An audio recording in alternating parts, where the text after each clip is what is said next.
자기는 학원에서 하는 것만으로도 충분히 할 수 있다고. 이제 중학교뿐만 아니라 이제 고등학교까지 예상을 해서 학습 습관을 잡아야 되는데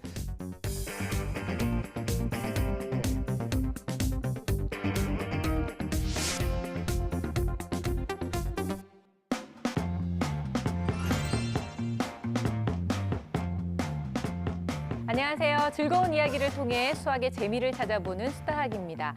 초등생들 키우는 엄마들의 마음속에 큰 부담감으로 자리하고 있는 것 중 하나가 바로 체험학습입니다.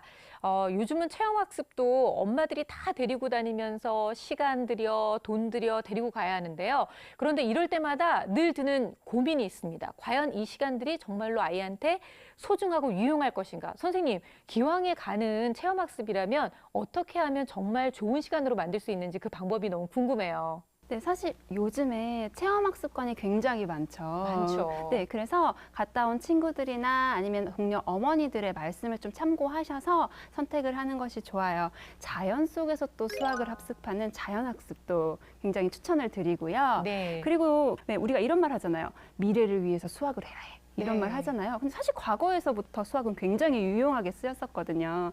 이런 역사적 유적지나 옛 문화 속에는 그런 수학이 녹아있기 때문에 이런 장소도 한번 추천을 드립니다. 네, 선생님 얘기를 이어받아서 제가 마치 짠 듯이 또 준비해 온 게 있어요. 진짜요? 네. 네. 그 예전에 그 왕들이 나라를 이끌어갈 때 네. 수학을 굉장히 중요시했대요. 오. 제가 우연히 이걸 발견해가지고 이거 굉장히 도움이 많이 되겠다 네. 생각이 들어서 제가 냉큼 가져온 이야기랑 선생님 하신 얘기랑 얼추 보면 그 굉장히 통하는 게 많은 이야기인 것 같아요. 그래서 본인이 찾았는지도 잘 모르겠고 누가 찾아서 알려준 것 같긴 한데 굉장히 선생님 얘기랑 막 이어붙이려고 하는 그런 노력은 좀 가상하긴 하네요. 그렇게 받아들여셨다면 다행입니다. 네, 그 계획대로 맞거든요. 됐어요. 네. 작은 인연이라도 이어가야 됩니다. 네. 어쨌든 간에 그 많은 왕들, 또 특히 수학을 사랑했던 많은 왕들 중에서 대표적인 분 한 분을 제가 소개해 드릴 텐데 어떤 분인지 자, 수학 비하인드 뉴스 출발합니다.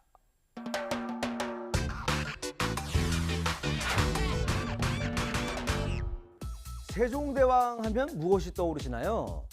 당연히 한글 떠오르시는 분들 많겠죠. 10,000원짜리 생각하시는 분들도 있고. 그런데 세종대왕이 한글만큼이나 중요성을 강조한 것이 또 있다는 사실. 네, 바로 수학입니다. 조선시대에 왕이 되는 원자교육에는 수학이 없었지만 세종대왕은 수학의 중요성을 알고 일찍부터 수학에 관심을 뒀다고 하는데요. 역시 왕입니다요. 실제로 수학을 공부할 때 한글 창제에 기여했던 부재학 정인지에게 궁금한 점들을 쉴 새 없이 질문했고 항상 여러 수학 선생님들이 세종대왕이 공부하다가 질문할 것을 대비해서 늘 이렇게 대기하고 있었다고 합니다. 정말 대단합니다. 네, 세종대왕은 자신과 관료들의 수학 공부에만 그치지 않았습니다.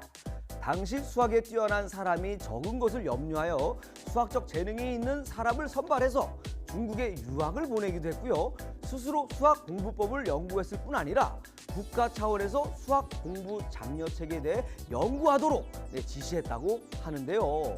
거기다가 농지, 조세, 공납 등을 담당하는 기관에 수학이 뛰어난 사람을 뽑아 30명 이상 배치할 정도였다니 수학 사랑이 정말 대단합니다.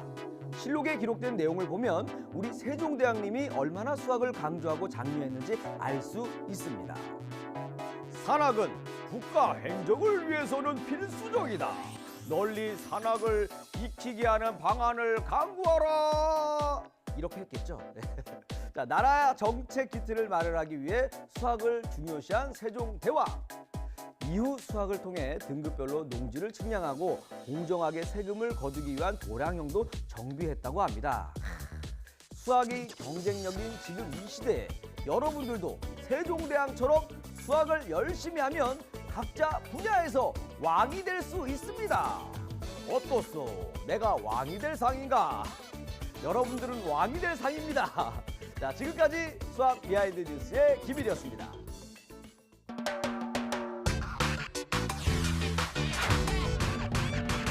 네, 네, 수학 비하인드 뉴스. 오늘은 수학을 사랑한 왕, 수학을 사랑한 지도자에 대한 이야기를 준비했는데요. 우리 이리 씨가 세종대왕의 이야기를 또 네. 준비를 했어요. 언젠가 그 드라마에서 속에서도 등장을 했지만 세종대왕이 뭔가 고민에 빠지면 우리는 고민에 빠지면 보통 뭐 차를 마신다거나 수다를 떤다거나 하는데 마방진을 풀면서 이 해결법을 찾았다고 하잖아요. 수학을 정말 특히 사랑했던 그런 왕이었네요. 그렇죠. 너무 이리 씨랑 안 어울리는 얘기여가지고. 왜요? 좋은 정보를 얘기해주면 아, 그래요? 받아들이세요. 네, 네, 네.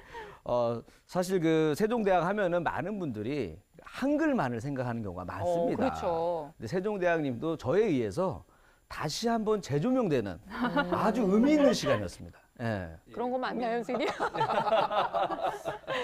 사실 훈민정음 속에서도 그 수학이나 과학의 원리가 많이 적용됐다고 해서 우리 한글이 아주 과학적인 언어, 그렇죠. 글이라고 이제 유명하잖아요.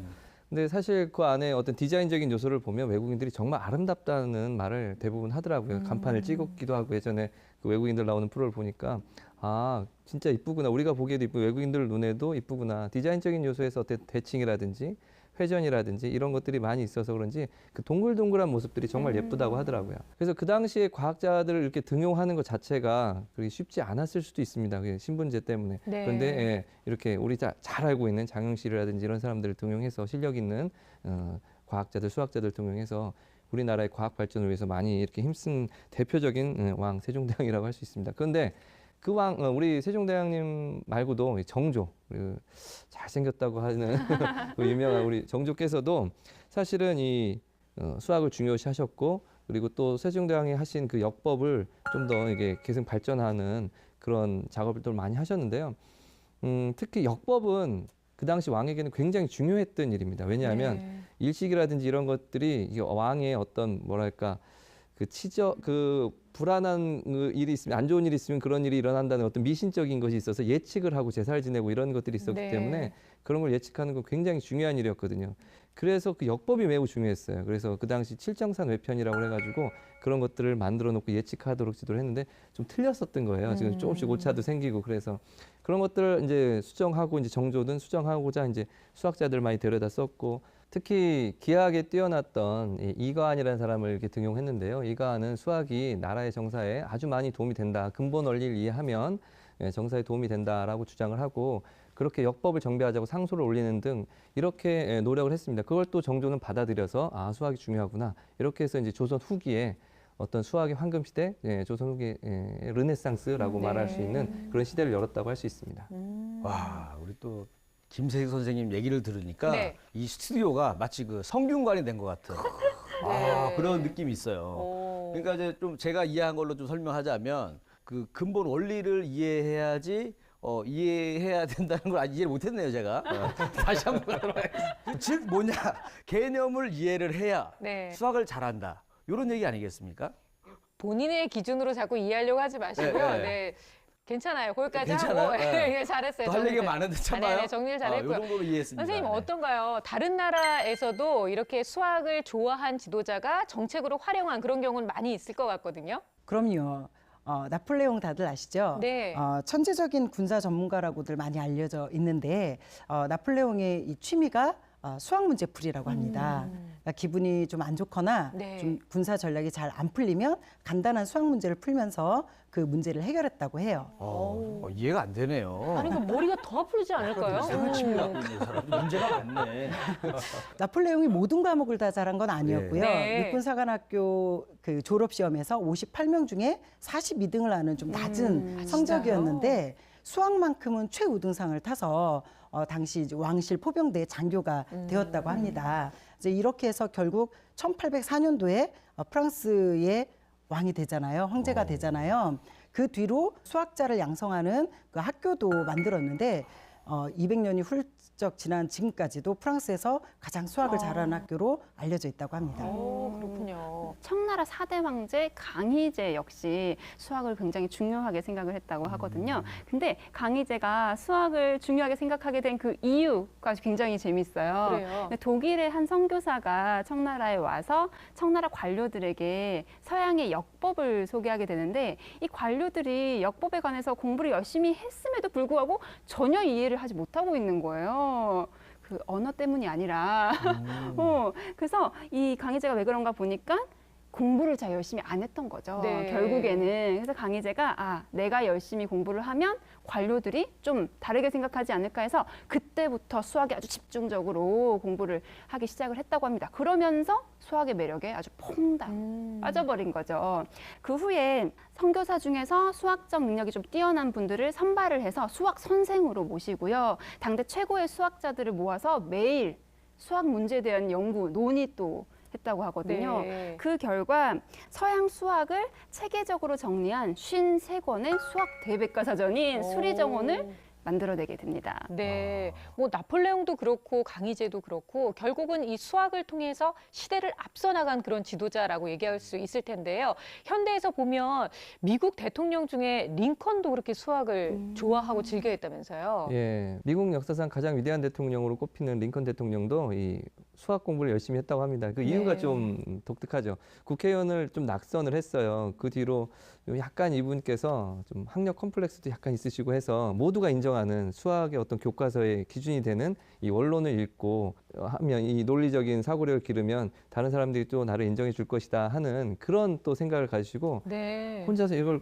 열심히 공부하신 다음에 이 연설에서도 나는 이 기하 원론을 여러 번 읽고 이해를 했다. 이런 연설도 하시고 그만큼 이 기하 원론이라는 것은 모든 사람들이 인정하는 어떤 기반, 논리적인 어떤 수학적 사고의 어떤 기초적인 책이었기 때문에 예, 사실 가장 많이 팔린 책이 성경이라고 많이 알려져 있잖아요. 근데 네. 그 당시에는 이게 아마 원론이 그 성경만큼이나 많이 팔린 책으로 알려져 있기 때문에 많은 사람들이 알고 있는 책, 나도 많이 읽었고 수학적 논리적인 사고를 키웠다라고 이렇게 연설을 한 거죠. 또 한 명의 이제 미국 대통령인데 대통령이 된 지 4개월 만에 암살범의 총에 의해서 좀 돌아가신 네, 불운의 대통령인데요. 제임스 가필드. 이분은 피타고라스 정리를 증명한 걸로 유명합니다. 그래서 하원 의원 시절에 그 같이 회의를 하다가 불현듯 이 피타고라스 정리 증명법이 생각이 났다고 해요. 네. 그래서 그걸 증명법을 바로 기록을 해뒀다가 이 부분이 뉴 잉글랜드 교육 잡지에 소개되면서 수학을 대단히 사랑하는 미국 대통령으로 알려지게 되었습니다. 아, 그렇군요. 네. 아니 그 국회에서 딴 생각을 해갖고 성공한 케이스네요. 그죠? 딴 생각이 또 필요할 때도 그렇죠, 있으니까요. 가끔씩. 어떻게 이리 씨도 한번 원론을 읽어보면 어때요? 이렇게 지금 침체기일 때 한번 이런 책을 읽는 거는 도움이 되나 봐요. 그 읽고 싶지는 않은데 자랑을 하고 싶어. 읽은 척으로. 아. 나 이거 읽었습니다. 링컨처럼. 그래요. 꼭 네. 한번 읽고 나오기를 바라겠어요. 아마 엄청나게 업그레이드가 될 것 같아요. 자, 이렇게 한 나라의 지도자들이 수학을 사랑하고 또 수학을 배우기 위해서 이렇게 노력을 했다는 게 아마 지금 이 시대를 살아가고 있는 많은 학생들이 수학을 공부해야 되는 이유, 그 계기를 찾는 데 굉장히 큰 도움이 되지 않을까 싶습니다. 우리가 수학 속에 미래가 있다고 얘기를 하는데요. 결국은 이 수많은 지도자들도 역시 수학을 통해서 미래를 일궈냈다는 것을 우리가 깨달을 수 있는 그런 소중한 시간이었습니다. 다음 주에도 또 기대하도록 할게요. 네, 또 준비해 와야 되는 거죠? 그렇죠. 네, 원론도 한번 읽어보시고요. 자꾸 왜 언론 얘기하지 마세요. 무서워.